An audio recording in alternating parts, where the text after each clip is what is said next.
ওখানে স্পেস দিতে হলে জন্য লেখা আছে, জন্যর পরে কার্সারটাকে নিয়ে যেতে হবে, দিয়ে স্পেস দিতে হবে।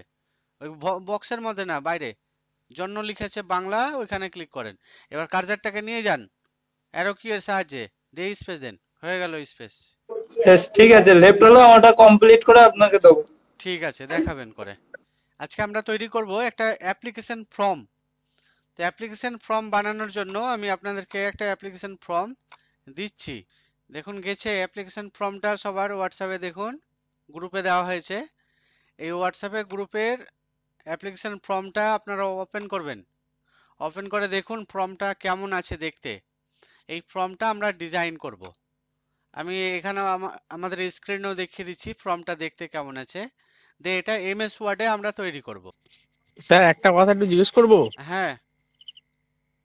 বলছি স্যার, ওই আমার যে 2021-এর যে ওয়ার্ডটা মানে ওয়ার্ডে যে রুলারটা বলেছিলেন না, হ্যাঁ, ওটা যখন অন করেছি এক সাইড আসছে, মানে উপরে টপে আসছে, বাঁ দিকেরটা আসছে না। টপে আসছে, বাম দিকে আসছে না হ্যাঁ। কেন? বাম দিকেও তো আসবে। যা- না স্যার, বাম দিকে আসছে না, তো ওই জন্য বলি আপনাকে জিজ্ঞেস করবো, আপনি বলে দেখাতেও পারি, লাস্টে তারপরে দেখাবো যদি বলেন। এখনই দেখিয়ে দাও রামু। তো এই ফর্মটা আমরা বানাতে শিখবো, যে ফর্মটা কিভাবে দেখুন এটা পিডিএফ আছে ফর্মের। তো এই ফর্মটা আমরা এমএস ওয়ার্ডে কিভাবে তৈরি করা যায় সেটা আগে শিখবো। ঠিক আছে, তারপরে ওই স্ক্রিনটা শেয়ার দেখবো। এমএস ওয়ার্ড ওপেন করে আমরা ফার্স্ট কাজ করব পেজের সেটআপ। তো পেজ সেটআপ করার জন্য আমরা যাচ্ছি লেআউট রিবন ট্যাবে। লেআউট রিবন ট্যাবে ক্লিক করার পর মার্জিনে যাব, যে মার্জিন আগে সেটআপ করে নেব। তো মার্জিনে ক্লিক করার পরে এখানে কাস্টম মার্জিনে ক্লিক করব। কাস্টম মার্জিনে আমরা 1 সেন্টিমিটার করে ছাড়বো চারো সাইডে। পেজের চারিদিকে 1 সেন্টিমিটার, মানে 1 সেন্টিমিটার করে ছাড়বো। দেখুন এখানে আছে কত, 2.54 সেন্টিমিটার। এখানে আমি 1 সেন্টিমিটার করব এটাকে। ডাইরেক্ট এক টাইপ করতে পারি বা এইভাবে লিখে দিতে পারি। দেখুন আমি এক লিখে দিলাম, তবু হবে। এই যে 1 সেন্টিমিটার করে লিখে দিলাম, দিয়ে ওকে করে দেব। এরপরে সাইজটাকে চেক করবেন যে সাইজটা A4 আছে কিনা। আমাদের A4 পেজ আছে, A4ই রাখলাম। তারপরে আমরা কাজ শুরু করব। দেখুন পাচ্ছেন দেখতে সবাই, একটু বলবেন। স্যার, হ্যাঁ দেখা যাচ্ছে, কিন্তু ওই চারিদিকে ও 1 সেন্টিমিটার করে তো মার্জিনটা। হ্যাঁ, 1 সেন্টিমিটার করে। এবার এই ফর্মটাই আমরা হেডিং লিখবো ফর্ম ঠিক ওয়ান। আছে।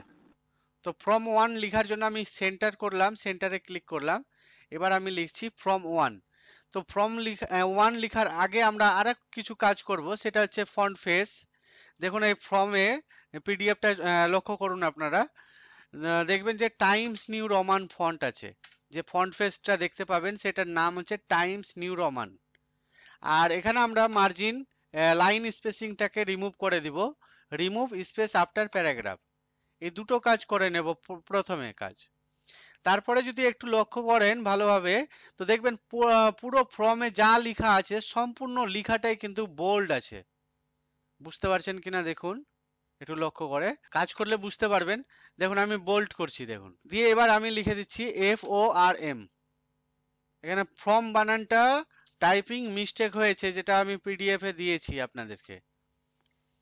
FORM ফর্ম, তারপরে এন্টার প্রেস করলাম। এবার লেফটে চলে আসছি। লেফটে এসে কিভাবে কি কাজ করছি দেখুন। উপরে যে এখানে দেখতে পাচ্ছেন যে লেখাটা, এই যে উপরে লেখা আছে অল দা ফিল্ড, এই কথাটা আমরা লিখছি কিভাবে সেট করছি দেখুন।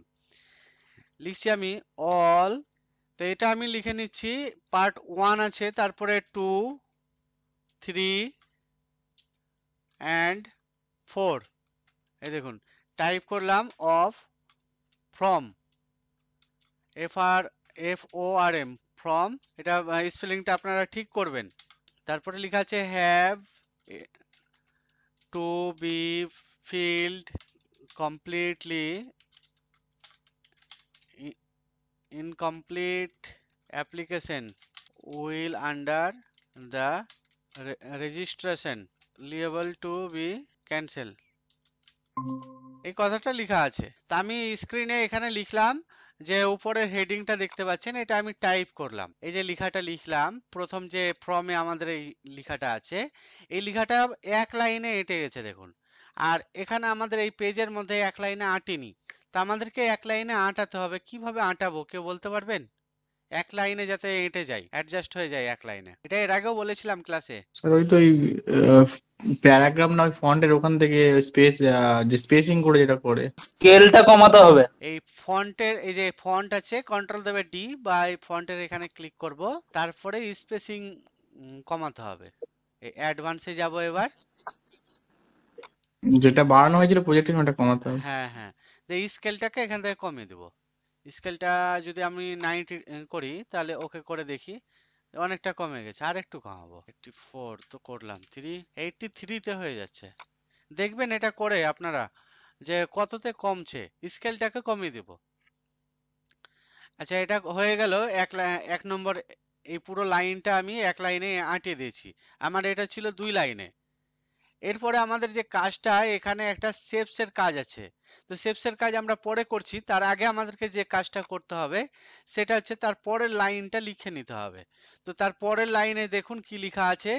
লেখা আছে C clause 7 of SSY read with clause 7 ব্র্যাকেটের মধ্যে লেখা আছে আই, তারপরে আবার ব্র্যাকেটের মধ্যে এ টাইপ করা হয়েছে অফ SSY, যে ব্র্যাকেটের মধ্যে আর এন্ড আর, এই দেখুন, কমা 2017 এটা লেখা হয়েছে। তো আমরা এই লেখাটা লিখে নিলাম। এই লেখাটা লিখে নেওয়ার পরে এবার যদি আমি চাই উপরে শেপস এর কাজ করব, তো করতে পারি। তো শেপস এর কাজ করার আগে আর একটা আপনাদেরকে করতে হবে। এখানে দেখুন, একটু লক্ষ্য করুন, এখানে যে লাইনটা আছে আর এই লাইনটা দ্বিতীয় নম্বর লাইন, এই লাইনটার এই লাইনটার মিডিলে একটা যে গ্যাপিং আছে, স্পেসিং আছে, লাইন স্পেসিং, এখানে কিন্তু ততটা নাই, এখানে যতটা আছে। তো এই লাইন স্পেসিংটা একটু বাড়িয়ে নিতে হবে। কিভাবে বাড়াবেন? এই যে লাইনটাই আমরা, এই যে বড় লাইনটা, এই লাইনটার শেষে ক্লিক রাখবেন, যে লাইন স্পেসিং এইভাবে একটু বাড়িয়ে নেবেন। 1.5 করে দিচ্ছি, দেখুন একটু বেড়ে গেল। কাজটা বোঝা গেছে কিভাবে করলাম? লাইন স্পেসিং এর কাজ আছে এখানে। তো যেখানে একটু বাড়াতে হবে, লাইন স্পেসিং বাড়াবো। তারপরে এখানে আমরা ইউজ করব শেপস। শেপস নিব, দিয়ে একটা চারকোনা মানে রেক্টাঙ্গেল শেপস নিব, দিয়ে এভাবে ড্র করে টেনে নিব পুরো লাইনটাই, দিয়ে টেনে এভাবে ছেড়ে দিলাম। ছেড়ে দেওয়ার পর শেপস এর আউটলাইনটাকে রাখবো, ব্ল্যাক করে দিব, আর ফিল কালারটাকে কি করব, নো ফিল করে দিব। দেখুন আমি করছি, শেপ ফিলে ক্লিক করলাম, তারপর নো ফিল করে দিলাম, আউটলাইনটাকে ব্ল্যাক করে দিচ্ছি। এই হয়ে গেল আমাদের কাজ। পারবেন এতটা কাজ করতে? দিয়ে আমি হ্যাঁ এন্টার এন্টার প্রেস করলাম। এবার লেফটে লিখছি আমি অ্যাপ্লিকেশন নাম্বার APP। তো এই জায়গাতে আমি আরেকবার এন্টার মেরে দিচ্ছি। এন্টার যদি আমি আরেকবার দিয়ে দিই, তাহলে আরেকটু ফাঁকা হয়ে যাবে। APPLICATION অ্যাপ্লিকেশন নম্বর, এই দেখুন লেখাটা হয়ে গেল। অ্যাপ্লিকেশন নম্বর লেখার পর আরেকবার এন্টার প্রেস করলাম, দিয়ে আমার এই জায়গায় লিখবো না, আরেকবার এন্টার প্রেস করলাম। এবার মিডিলে আমি লেখাটা লিখে নিব, তারপরে শেপস এর কাজ করব। দেখুন APPLICATION application form for registration under সামাজিক সুরক্ষা যোজনা SSY। এই দেখুন লেখা হয়ে গেল। লেখাটা একটা লাইন আপাতত লিখলাম, তারপর লেখার পর এখানে কাজটা করব, শেপস এর কাজ। শেপস এর কাজ কিভাবে করব না, ইনসার্টে যাব, যে শেপস, চারকোণে একটা শেপস নিচ্ছি, দিয়ে এখান থেকে এভাবে টেনে নিচ্ছি। এভাবে টানবেন, একটা চোখের আন্দাজেই টানবেন শেপসটা। শেপসটা নিয়ে নেওয়ার পর ফিল কালারটা আমি হোয়াইট করে দিচ্ছি, তাহলে সিলেকশন ভালো হবে। আর লাইন কালার আউটলাইন ব্ল্যাক রাখলাম। এই দেখুন, যখন এই শেপসটা হয়ে গেল, এই শেপসটাকে কি করবেন, ডুপ্লিকেট করবেন। তো ডুপ্লিকেট করার জন্য কন্ট্রোল দেবে ডি প্রেস করবেন। আর আরেকটা ভাবে করা যায়, কিবোর্ড থেকে কন্ট্রোল কি চেপে রেখে এবার ধরে নিয়ে যেয়ে এর পাশে ছেড়ে দিবেন, তাহলে ডুপ্লিকেট হয়ে যাবে। পারবেন কাজটা? কিভাবে করলাম? হ্যাঁ স্যার বুঝতে পেরেছি। মানে একটা শেপ সিলেক্ট করলাম, আমি আর একটা শেপ সিলেক্ট করব, তারপরে কন্ট্রোল কি চেপে রেখেই এইভাবে নিয়ে যাব, এই পাশে বসিয়ে দেবো। দেখুন বসে গেল, চারটা হয়ে গেল। স্যার কন্ট্রোল ডি করলে সিঙ্গেল ইয়ে হবে নাকি? হুম, কন্ট্রোল ডি যদি করি কিবোর্ড থেকে তাহলে সিঙ্গেল হবে তাই তো? হ্যাঁ, সিঙ্গেল না, কন্ট্রোল ডি দাবলে ডুপ্লিকেট হবে, যেটা আমি হ্যাঁ কিবোর্ড স্যার। মাউসের সাহায্যে করছি ডুপ্লিকেট। হ্যাঁ, আর আপনি যেটা করছেন ওটা তো এমনি শুধু কন্ট্রোলে কি দিয়ে বললেন তো হ্যাঁ, কিবোর্ডের। জাস্ট কন্ট্রোল কিটা দেবে আছি, দিয়ে ক্লিক করে এইভাবে ধরে নিয়ে গিয়ে দেখুন এইভাবে ছাড়ছি, তাহলে আরেকটা চলে আসছে। এবার ঠিকঠাক করে বসিয়ে দিলাম। এই যে এখানে একটু মিস্টেক হয়েছে, তো সবটাকে সিলেক্ট করব, তো এইভাবে সিলেক্ট করবেন। এই যে সিলেকশনে যাবেন, সিলেক্ট অপশনে গিয়ে সিলেক্ট অবজেক্ট দিয়ে এইভাবে সিলেক্ট করবেন, যে হালকা একটু উপরে যাবে। স্যার কিবোর্ডের অ্যারো কি দিয়ে এমনি ফিক্সড করা যাবে তো হ্যাঁ, কিবোর্ড থেকে অ্যারো কি দিয়ে সময় লাগে একটু বেশি, এই জন্য সিলেকশন অবস্থায়? করা যায়, একটু সময়টা বেশি লাগে অ্যারো কি দিয়ে। বুঝা গেল? একটু সময় বেশি লাগে এইটুকুই, তেমন কিছু না। এ ধরুন এটা আচ্ছা। একটা আছে, আর একটা আছে, আর একটা আছে, এই তিনটে আমি আবার করব। তো এই কন্ট্রোল চেপে রেখে এভাবে নিয়ে চলে গেলাম, দিয়ে এখানে বসিয়ে দেবো, তাহলে আমার সময়টা বাঁচছে। এই দেখুন বসে গেল, ছেড়ে দিলাম, তাহলে আমার সময় বাঁচলো। বোঝা গেল? এতটা করার পর এবার আমি তার দ্বিতীয় লাইনটা, তারপরের লাইনটা লিখবো। তো তারপরের লাইন এখানে লিখে নিচ্ছি, ব্র্যাকেট দিলাম। ব্র্যাকেট দেওয়ার পর আমি লিখছি ফর আনঅর্গানাইজ, অর্গানাইজ বানান ঠিক আছে, সেক্টর ওয়ার্কার। মোটামুটি আমি দেখাচ্ছি যাতে পেরে যাবেন। এই লাইনটাও লিখলাম, তারপরে এন্টার প্রেস করলাম। এন্টার প্রেস করে আমি বাম দিকে লিখবো, তো বাম দিকে লেখার জন্য আমি লেফটে যাচ্ছি, দিয়ে এখানে আরেকবার এন্টার প্রেস করলাম, তে লিখছি টিও 2, তারপরে যেটা লেখা আছে দ্য রেজিস্টারিং অথরিটি, দেখে দেখে টাইপ করবেন, দিয়ে একবার এন্টার মারলাম, দিয়ে আরেকবার এন্টার প্রেস করবেন, দিয়ে এখান থেকে লেখা শুরু করবেন, শেপসের কাজটা পরে করবেন। I hereby apply to enroll myself as a beneficiary under Samajik Suraksha Yojana, and the following statement in relation to this application are given by me. I am already enrolled under WBB and OCWW scheme, while SAS PF UW strike our whichever is not applicable, and the registration number is তারপর dot dot dot. তাহলে আমার এই কাজটা হয়ে গেল, দেখুন লেখা হয়ে গেল।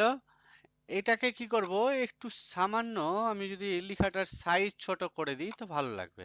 এই দেখুন এখানে দেখবেন যে লেখাটা কতটা আছে, সেই হিসাবে আমার কিন্তু এখানে হয়নি, তো এখানে সাইজটা 10 করে দিব, তাহলে হয়ে যাবে। এতটা হয়ে যাওয়ার পর এবার শেপসের কাজটা করবেন। শেপসের কাজ করার জন্য ইনসার্টে ক্লিক করে শেপসে ক্লিক করবেন, একটা লাইন শেপস নিয়ে এখান থেকে ড্র করে নেবেন। এভাবে শিফট চেপে রেখে ড্র করবেন, তাহলে কি হবে, লাইনটা সমান হবে। তো আমরা যেভাবে জানেন সেভাবেই কাজটা করবেন। তো আমি এভাবে টেনে নিলাম, টেনে নেওয়ার পর এটাকে একটু মোটা করে নেব, কালার ব্ল্যাক, আর হালকা একটু মোটা করে নেবেন। মোটা হয়ে গেল, আর একটু সামান্য মোটা করি, এক পিটি করেছি, একের থেকে একটু মোটা বেশি করব। এই দেখুন এটা করলাম। এবার এখান থেকে যে লেখাটা লিখেছি আমি, এই পুরো লেখাটাকে সিলেক্ট করে জাস্টিফাই করে নিচ্ছি, তাহলে আমাদের এই লেখাটা আরো লাইন মানে পেজের যত বড় আছে মার্জিন সেই হিসাবে আমাদের বড় হয়ে গেছে, দেখতে আর একটু ভালো লাগবে।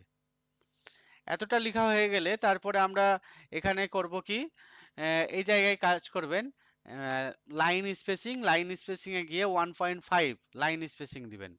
তা লাইন স্পেসিং দেওয়ার পর মিডিলে এসে পার্ট 1 এটা লিখবেন। পার্ট 1 হয়ে গেল, এন্টার প্রেস করব, লেফটে আমি লিখব, এই জায়গায় বুঝবেন জিনিসটাকে, এটা আন্ডারলাইন করছি, এই জায়গায় বুঝার গল্প আছে। দেখুন এখানে হচ্ছে নেম লেখা আছে 1 নম্বর, এখানে 1 লিখলাম, দিয়ে একবার হয়তো ট্যাব প্রেস করবেন তো এত দূর যাবে, আর যদি ট্যাব না মেরে আমি বলবো স্পেস দিবেন, দিয়ে জাস্ট টাইপ করবেন, পরে সাজানোর গল্পটা পরে করা যাবে।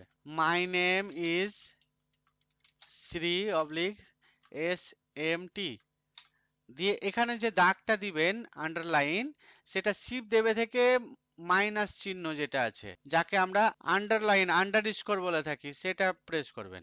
লিখার সাইজটা আমার একটু বড় করতে হবে, 11 হয়ে গেছে, 12 লাগবে। এই কাজটা হয়ে যাবে, তারপরে 2 নম্বর আবার লিখবেন। আর যদি মনে হয় ফাঁকাটা আমি বেশি দিব, তো এখানে কয়েকবার স্পেস মেরে নেবেন। একবার মেরেছিলাম, 1 2 3 4, 4বার হয়তো প্রেস করলাম, 5বার। চলুন এইভাবে গুনে মেরে নেবেন, তাহলে ভালো হয়ে যাবে। এই দেখুন, ফাদার্স নেম, যা আন্ডারস্কোর দিবেন না, কোনো সেভস ইউজ হবে না কিছু, এরকমই আপনারা বুঝতে পেরে যাবেন। দিয়ে হাজবেন্ড নেম দিয়ে আন্ডারস্কোর দিয়ে দিবেন। এভাবে পারবেন কাজটা পুরোটা করতে? বলছি যে ওই নেম বা ওই হাজবেন্ডের আগে যে ইয়েগুলো লিখলেন লাইনটা, কত পেসিং দিয়েছেন? লাইন পেসিং কত দিয়েছেন? লাইন স্পেসিং 1.5 দিয়েছি। 1.5 না? হ্যাঁ, এই যে লাইন স্পেসিং 1.5। আর একদম ওপরের ফন্টটা কি দিয়েছেন? সবই ফন্ট দিয়েছি। মনোটাইপ? মনোটাইপ না, Times new Roman. Roman. Times new Roman এই ফন্টটা আছে, একটু ইটালিক করা আছে। ও ঠিক আছে। দিয়ে এটা পুরোটা বানাবেন। আর পরের পৃষ্ঠায় দেখবেন আছে, সেখানে আছে আপনার টেবিলের কাজ আছে। টেবিল তো আপনারা পারবেনই, অসুবিধা আশা করি হবে না। তো টেবিল নিয়ে পরের পৃষ্ঠায় যাবে। আর কিছু কিছু জায়গায় দেখবেন লেখা আছে, যেমন ধরুন এরকম লেখা আছে, আমি এক্সাম্পল হিসাবে দেখাচ্ছি। হয়তো দেখবেন যেমন একটা, কোনটা দেখাই, হয়তো 10 নম্বরে, 11 12 নম্বরে ধরুন এরকম লেখা আছে। হ্যাঁ, 12 নম্বরে লেখা আছে এই ধরুন কাস্ট, CAST, যে কাস্ট লেখা আছে SC oblique ST oblique OBC, তারপরে জেন, যে ব্র্যাকেটের মধ্যে টিক চিহ্ন দেওয়া আছে। তো এই টিক চিহ্নটা যদি দিতে চান, তো একটা টিক চিহ্নের পদ্ধতি হচ্ছে এরকম, পি লিখবেন ব্র্যাকেটের মধ্যে, পি লিখবেন ক্যাপিটাল লেটারে। এই পি লেখাটাকে ফন্টটাকে চেঞ্জ করবেন, দিয়ে ফন্টের নাম হচ্ছে উইংডিংস, এটা করবেন। ফন্ট দেখাচ্ছি আমি, এই দেখুন, এই উইংডিংস ফন্ট আছে, উইংডিংস 2, তাহলে টিক চিহ্ন হয়ে যাবে। আর যদি এটা না পারেন, তাহলে ইনসার্টে গিয়ে সিম্বলে চলে যাবেন। হ্যাঁ, তাহলে সিম্বলে গেলে আপনার ইচ্ছা মতো যেটা খুশি নিতে পারেন। স্যার ওই যে ওই মাই নেম ইজ শ্রী বা শ্রীমতীর পরে যে ইয়েটা দিচ্ছিলেন নিচের লাইন, ওটা ওই 9 0 পাশে যেটা সিম্বল, ওইটা তো কিবোর্ডের? হ্যাঁ, জিরোর পাশে যেটা ওই যে মাইনাস আর আছে না, ক্লাসের আগে আগে। হ্যাঁ হ্যাঁ হ্যাঁ, প্লাস, ওটার কথা। জিরো আর প্লাসের মধ্যখানে যে মাইনাসটা আছে, ওটা শিফট দেবে। আচ্ছা শিট। হ্যাঁ, শিফট চেপে রেখে ওটা আন্ডারস্কোর ফর্মটা বানাবেন সম্পূর্ণ। এটা ফর্ম বানালে MS ওয়ার্ডের আশা করি কাজ পেরে যাবেন, যে কোনো কাজ। স্যার আমার রুলারটা দেখে দেবেন। হ্যাঁ, স্ক্রিন শেয়ার করেন।